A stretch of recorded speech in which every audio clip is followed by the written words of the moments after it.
더 파워 프린시플이라고 하는 유명한 베스트셀러가 있었는데 좀 오래전에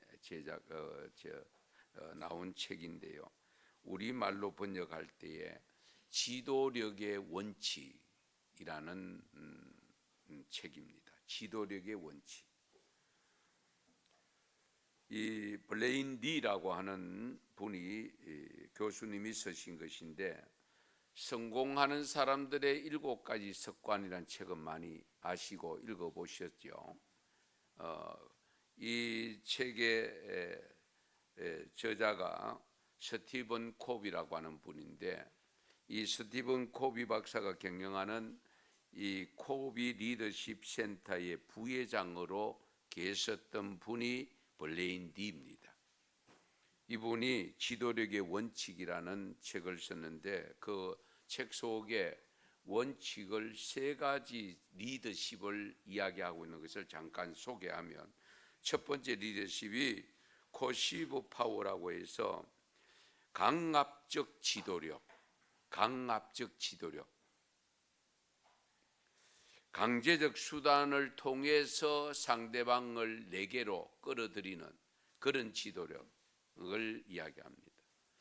특히 우리나라에 그런 경향이 많지요.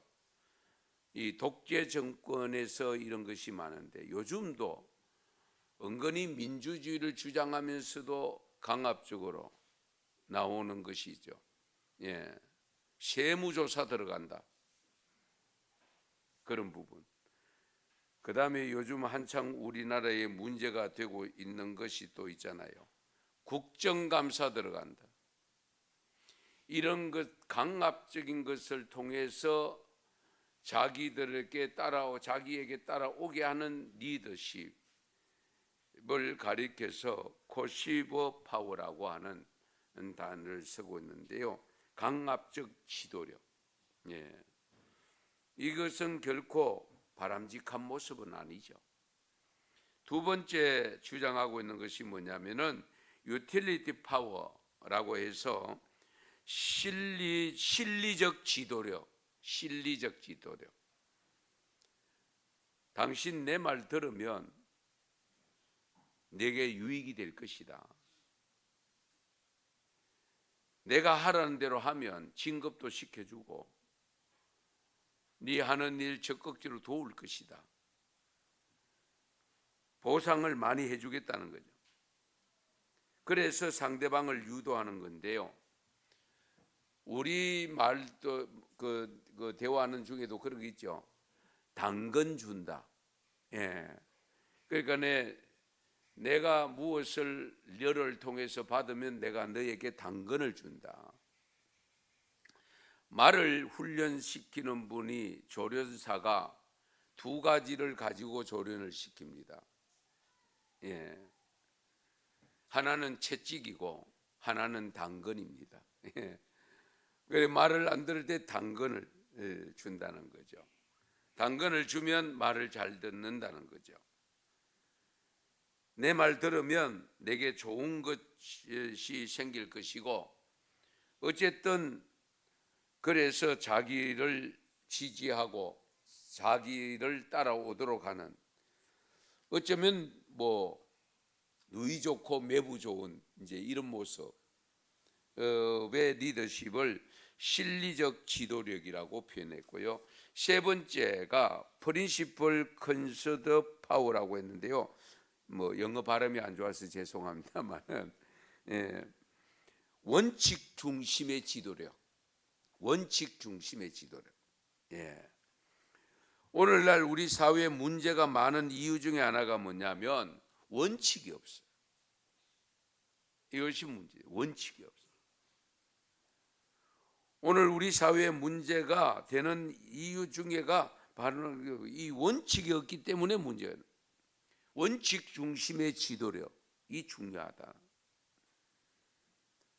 내게 이롭고 해롭고가 아니고 원칙이기 때문에 내가 따라가고 진리를 따라가니까 내가 따라가는 거지, 그 사람을 따라서 내게 이득이 있느냐 없느냐 이런 것을 따지지 아니하고 원칙을 따라가는, 이 굉장히 중요한 부분이죠.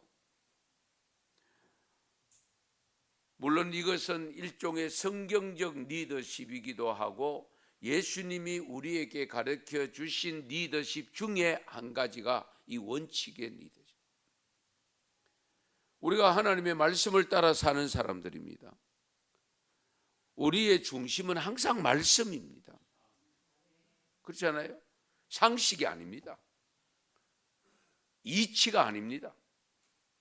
말씀이 우선입니다. 말씀을 접어두고 상식을 따라가다 보니까 그러니까 세속화가 되어지고 자꾸 세속적으로 치우치게 됩니다.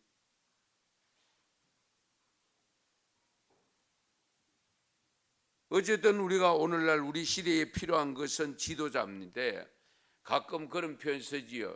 지도자의 부재 시대다. 지도자가 제대로 없는 시대에 살고 있다. 그러니까 내 따라갈 만한 지도자가 안 보인다 그 말이잖아요. 예. 속된 말로 지난해나 똑같은데 뭐. 예? 이제 이런 시대에 살고 있다는 것. 안타깝게도. 교회도 지도자가 필요합니다. 우리 교회는 지금 앞장서서 섬길 수 있는 지도자를 선택하려고 피택하려고 지금 한 달 전부터 기도해오고 광고해서 다음 주에 우리가 선택을 하게 됩니다. 그러면 내가 그렇잖아요. 이런 부분이 있을 때에 우리가 선택을 한다고 할 때에 어떤 분을 선택해야 될 것인가 심히 고민스럽잖아요. 걱정스럽잖아요. 예. 만약에 지도자를 세워서 교회에 덕을 끼치고 교회의 유익을 위해서 하나님 나라 확장하는데 도움이 되기 위해서 지도자를 선택해서 세웠는데 그 지도자를 통해서 교회에게 해가 되어진다든지 오히려 우리가 생각했던 것을 얻지 못할 때에 후회할 수밖에 없잖아요. 그래서 지도자를 잘 세워야 된다는 것이고 정말 하나님께서 세우시고자 하는 분들이 세움 받도록 우리가 기도로 준비하지 않을 수가 없는 거죠.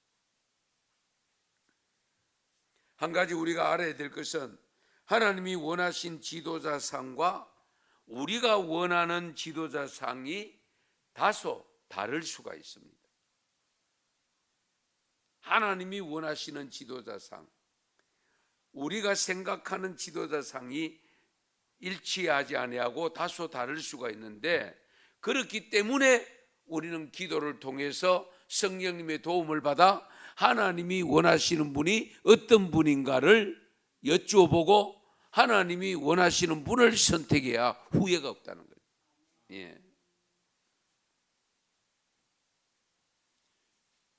그럼에도 불구하고 우리가 그러면 어떤 분을 선택해야 될 것인가 했을 때 기준이 있어야 되는데 그 기준은 우리가 헌법적으로 어쨌든 장로는 40세 이상, 세례교인 7년 이상, 우리가 안수집사, 권사 같은 경우는 나이는 35세 이상이고 그 다음에 세례 받은 지 5년 이상 된 이 기본 규정입니다만은 그 규정에 속한 사람은 많습니다.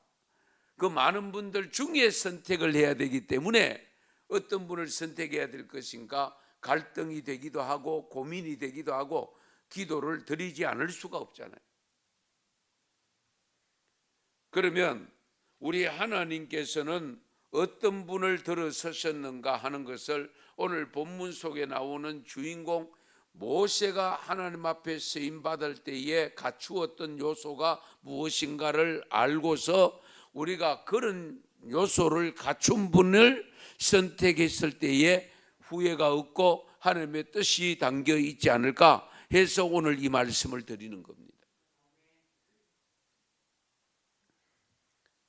우리가 모세의 경우 우리가 생각하는 훌륭한 지도자로 보기에는 사실은 한계가 있는 사람입니다. 오늘 본문 말씀에 보면 모세의 온유함이 어느 정도입니까? 지면의 모든 사람보다 온유하다고 했죠. 과연 그럴까요? 상당히 다혈질적입니다. 우리 성경 속에서도 알 수 있잖아요. 모세가 바로 궁에 들어가서 40년 동안 생활할 때에 이제 어느 정도 나이가 찼을 때에 한 번은 밖에 나왔는데 자기 동족 유대인 히브리 청년 사람하고 지금 그 애굽의 청년하고 싸우는 모습을 봤잖아요. 그 싸우는 모습을 보고 갑자기 팔은 안으로 굽는다는 이 생각을 가질 수밖에 없는데, 자기 동족이 아마 해침을 당하고 있었는지 모르지만은 그 애굽 사람을 단번에 쳐서 생명을 잃어버리잖아요. 죽게 만들었잖아요. 우리가 가끔 그런 생각하잖아요. 감정적으로 극도의 미운 감정이나 정오의 심을 가지고 때렸을 때는 살짝 때려도 해칠 수 있다고, 생명을 죽을 수 있다고. 그런 모세입니다. 그런 모세가 어떻게 온 지면의 모든 사람보다 온유하다고 하나님은 표현했을까? 이해가 좀 안 되는 부분 아닙니까? 뿐만 아닙니다. 시내산의 부름을 받고 모세가 올라갔을 때에 하나님께서 십계명 2돌판을 줬잖아요. 돌판을 가지고 내려와 보니까 가과이잖아요. 애굽에서 나올 때에 금붙이 가지고 온 것 가지고 우상을 만들어 놓고 거기다가 절하고 있었잖아요. 그 모습을 보고 어떻게 했어요?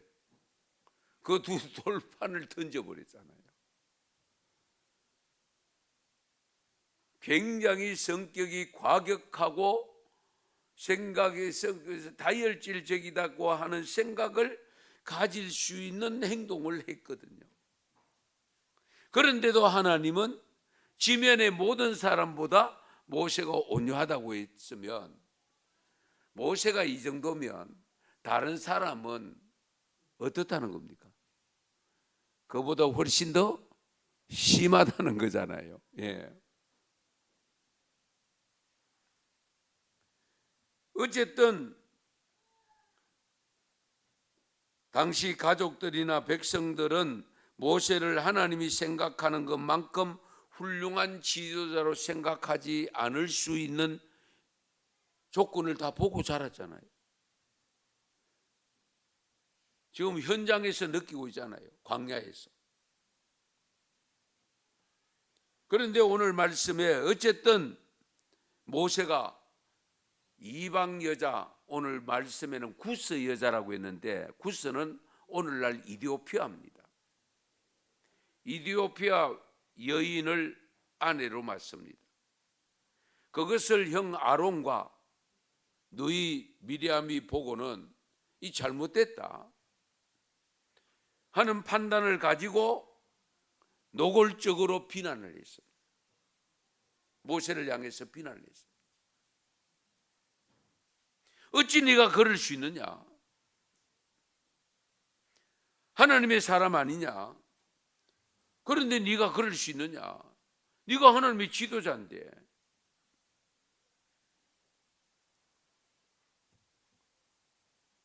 한마디로 말하면 모세의 영적 지도자 된 권위를 여지없이 파괴시키는 겁니다. 그런데 문제는 이렇게 자기들끼리 한 말도 하나님이 다 들으셨다고 기록하고 있습니다. 지금 형제간에 지금 싸움이 일어나고 형제간에 지금 말다툼이 일어났는데 하나님이 그 소리를 다 들으셨다라고 기록하고 있습니다. 이 점도 우리가 항상 염두에 두셔야 됩니다. 예. 오늘 새벽 기도 때도 말씀이 있었습니다만은 우리 하나님은 우리가 생각하는 것까지도 알고 계신다 했잖아요. 그런데 말을 함부로 해요? 안 되죠. 예. 함부로 말을, 안 좋은 말들을, 악한 말들을, 더러운 말들을, 욕설들을 사용하면 안 돼요. 하나님이 다 들으신다.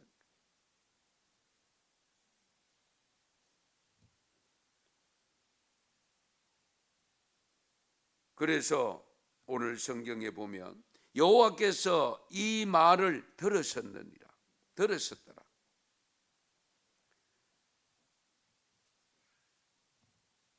그래서 가정에서 특히 조심해야 됩니다.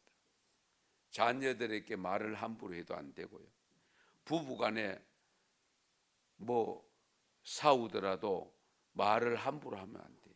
예. 교회에서도 더욱 더 그렇죠. 예. 우리 하나님은 귀속말도 들으시고 마음속으로 하는 말도 들으신다고 일러주고 있습니다.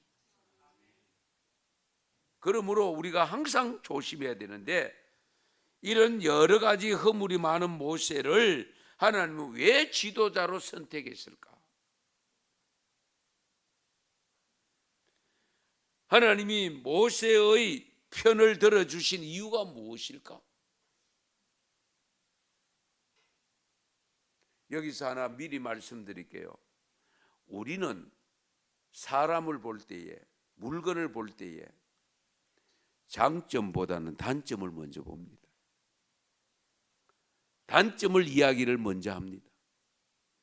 그런데 하나님은 우리와 정반대입니다. 항상 장점을 보십니다. 할렐루야. 이거 굉장히 중요합니다. 장점. 오늘 본문에 보면 누이나 미리암과 형 아론이 비방을 내도 모세는 대꾸를 하지 않았습니다. 모세가 실수를 범한 것은 분명합니다. 그럼에도 불구하고 하나님께서 모세를 지도자로 삼으신 이유는 그의 온유함이 지면의 모든 사람보다 더 크기 때문이라고 일러줍니다. 아무리 의의가 있고 바른 말을 잘해도 온유함이 없는 사람은 존경을 받지 못하잖아요. 일은 잘하는데 이래서 안 되겠다, 그런 표현 쓰지요. 예. 일은 잘하는데 성격이 좀 뭐 어떻다, 이런 표현을 쓰잖아요. 예. 지도자에 대한 존경심은 그분의 온유함과 덕스러움으로 나타난다는 사실입니다. 온유함이 덕성이라고 하는 깊은 성품으로부터 유래하는 것인데 지식이나 능력의 문제가 아닙니다. 인간성에서 생기는 신뢰성과 존경심과 마침내 우리는 그분에게 충성을, 그런 사람들에게 충성을 하게 되는 거죠. 이 세상 모든 사람 중에 모세가 가장 온유하다고 하나님께서 칭찬하시고 그 하나님이 그를 도우시고 그를 붙잡아 주시고 사용하신다는 사실입니다.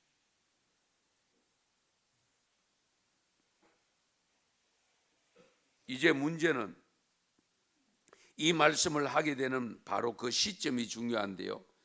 이 말씀이 지금 어느 시간에 이 말씀을 하셨냐면 모세가 지금 범죄했습니다. 이방 여인, 구스 여인을 데리고 왔습니다. 그것도 본부인이 아닙니다.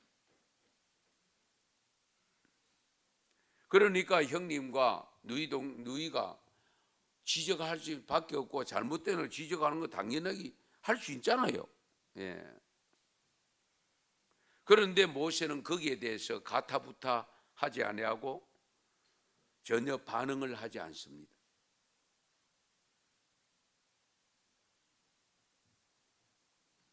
그런데 하나님은 모세는 모든 사람보다 가장 온유하다고, 바로 저 모세가 내 사람이라고, 내가 그를 선택했다고, 그걸 간접적으로 우리에게 가르쳐 주고 있습니다.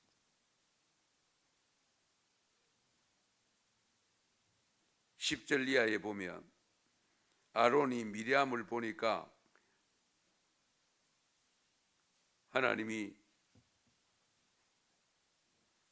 미리암이 나병에 걸리게 만들었습니다. 예. 사실 누이가 잘못한 거 없잖아요. 모세가 잘못된 거 잘못됐다고 지적한 것밖에 없잖아요. 그렇지 않습니까? 그런데 여기서 중요한 것 한 가지는 하나님이 세우신 모세의 지도자에게 네가 그런 말 하는 거 아니다. 모세의 잘못되면 내가 알아서 한다. 하나님이 알아서 한다.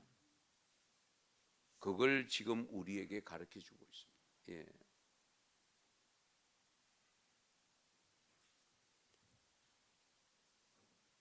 그냥 형제간에 잘못된 거 바로 고쳐주려고 지적했는데 나병이라니 말이 됩니까? 하나님이 이럴 수 있습니까? 얼마든지 항의할 수 있는, 하나님 앞에 불평할 수 있는, 원망할 수 있는 그런 여지가 있는 부분 아닙니까?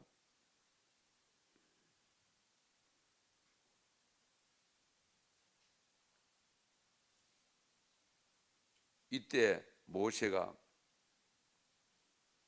그것은 내가 한 것이 아니고 하나님이 하셨다. 나는 모른다. 나는 고칠 수 없다. 하나님께 가서 기도해봐라.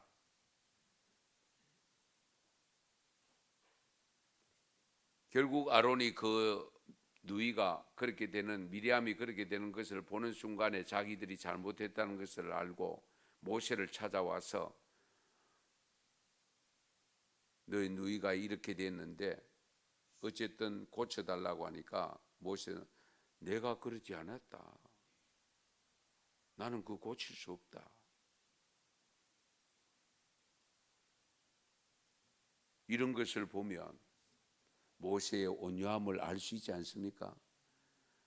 아마 제 같으면 욕 한마디 했을 겁니다. 그 봐라 잘 됐다. 그러면서 하는 말이죠. 아방식 뽕신가 뭐 이런 쓰죠. 네. 네. 그런 말들을 하면서 아이고 뭐 고침 받든지 말든지 하고 내팽개 칠 수 있잖아요. 예.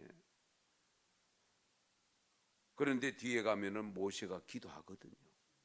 예.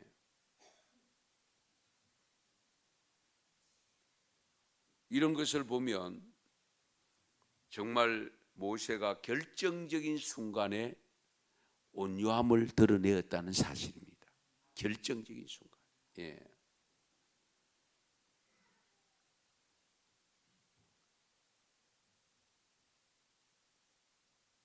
그래서 예수님도 자신을 가리켜서 나는 마음이 온유하고 겸손하니 나의 멍에를 메고 네게